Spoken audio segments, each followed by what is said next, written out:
Last week, my video expose on Nestle and their horrible, disturbing practices in Malaysia that are leading to obesity went viral. And about 1 million people watched the video. Some 17,000 people, mostly in Malaysia, shared it on their Facebook, and Nestle actually responded. Now that prompted me to do some further digging into what Nestle is doing, and what I found is disturbing. That's what I'm going to talk about in this video.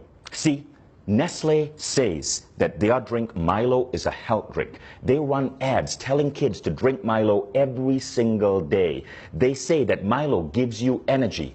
What they don't say is that Milo actually makes you fat, that no real athlete would put this in their body, and that energy comes from sugar spikes. This is milk, and this is actually Nestle milk. So see, Nestle, I don't dislike all your products. Your milk is actually pretty good. I wish you would stick to milk rather than coming up with useless crap like Nesquik and Milo. Now, most kids in America and Europe drink milk because we know that milk can have a good effect on kids. Milk has natural sugars, lactose. It's a natural sugar. Nestle gets parents in Asia and the developing world to add this crap to milk, Milo. So Nestle's press release says they try to put 6 grams of sugar in a glass of Milo. Not true. At the back of a Milo tin in Malaysia, it actually says add 3 teaspoons of Milo. 3 teaspoons of Milo is roughly 9 grams of sugar. Now you want to know what 9 grams of sugar looks like? 9 grams of sugar is roughly this. This are Nestle bonbons. This is a candy that Nestle markets. Each one has 3 grams of sugar. Candy itself is fine. My kids will eat this maybe once every 2 weeks or so. But Nestle's advertising is basically telling moms in Malaysia to add Milo to kids' milk, which is the equivalent of putting 1, 2, 3 bonbons in a glass of milk before sending that kid off to school. Now, what do you think that does to this kid's body, to this kid's cognitive functioning? This much sugar comes really close to the daily recommended sugar allowance for an adult, which is 25 grams. A glass of Milo, 20 grams of sugar. But that's only the start of the bullshit. Everybody in Malaysia knows that most Malaysians don't just drink Milo with milk. They often take Milo powder and add this to it. This is sweetened condensed milk. In Malaysia, because of Nestle's marketing that says Milo is healthy, people feel it's justified to add sweetened condensed milk on top of their Milo, creating what is in fact a sugar bomb with up to 40 grams of sugar into a child in the morning before sending them to school. By the way, Milo isn't just bad because of its sugar content. One of the primary ingredients in Milo is something called maltodextrin. I want you to Google that, maltodextrin.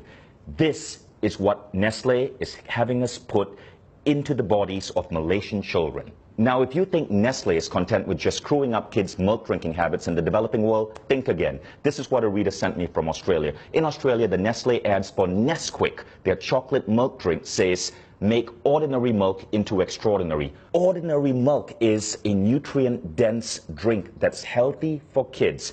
But Nestle is getting kids to pour this crap called Nesquik into their milk. Now, you want to know the sugar content of Nesquik? Check this out.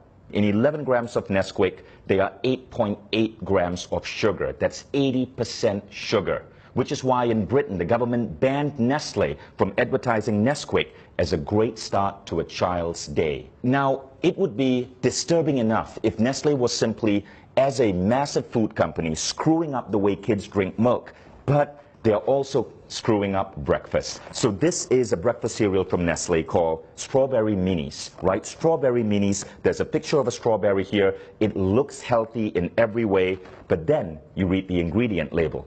And by law, Nestle has to list ingredients in order of most common. Here's the ingredient label for Strawberry Minis. Number 1 ingredient, sugar. Number 2 ingredient, palm oil. Number 3 ingredient, glucose syrup. Number 4 ingredient, maltodextrin. Number 5 ingredient, cornstarch. Number 6 ingredient, salt. You don't get to strawberry till number 7, and it's strawberry powder, 0.3%. 0.3%, 1/300 of this is actual strawberries. Nestle, why don't you be honest and just call this sugared maltodextrin minis? At least there'd be truth in your advertising. Now, in the press release, Nestle justifies the addition of sugar in this way. It's to maintain the taste that Malaysians are used to. That's like a drug dealer saying, I have to keep giving my client cocaine because he's used to the high of cocaine. which is an actual apt example because scientific studies are now showing that sugar is as addictive as cocaine. Consuming sugar produces effects similar to that of cocaine, altering mood, possibly through its ability to induce reward and pleasure, leading to the seeking out of sugar. Nestle puts sugar in their products because it gets you hooked on them, so you keep buying Nestle products, which is why their stock is continuously growing the more addicted you get. Nestle has successfully made Malaysia the world's highest per capita consumers of MILO. Nestle's mission and vision say this: to be the world's leading nutrition, health, and wellness company. Let's think about that. If the world's leading nutrition, health, and wellness company is telling our children to pump this into their body, what does this say about the future of the human race? And I am not at war with you. We, the 17,000 people who shared my video, the millions who viewed it, we all are at war with bad health and obesity. It's killing us, literally. It's making our kids obese. It's reducing the performance of our children in school. All we want you is to be on our side and to live up to your damn mission. And that means being truthful in your advertising and not putting craptastic, sugary like this and calling it food. Now, Nestle has been in controversies before. There was the baby powder controversy. Millions of babies malnourished because Nestle convinced women in India and Africa to feed their babies Nestle baby powder rather than breast milk. There is the water controversy in the United States, where Nestle has become the world's biggest supplier of bottled water, and in many cases convincing people that they need to buy expensive plastic bottled water, which ultimately causes mass plastic pollution, huge greenhouse contribution, rather than drink the water from their tap, which in many places is actually clean. All of these controversies were exposed. Nestle had to change practices because people like you spoke up. People like you would not let a large corporation get away with the lies, which is why I really appreciate you guys who shared that last video. There was something Nestle said in that press release that I really liked, and we got to give them credit for. They said, in line with the ever-evolving needs of our consumers, we continuously make efforts to produce healthier and tasty products. You know what this means, people of Malaysia, Australia, Indonesia, the Philippines. Nestle says they're listening to you, so make your voices heard. Share this video, dub this video in your native language. You can even take the script from this video and the previous video, act it out yourself, put it up on your YouTube channels. You get the views. Share it with your friends on WhatsApp, share it on Facebook, spread this video. Nestle says they are listening to you. Let's see if that's true or it's another Nestle lie. Thank you all in advance for sharing this. And Nestle, I look forward to your next press release.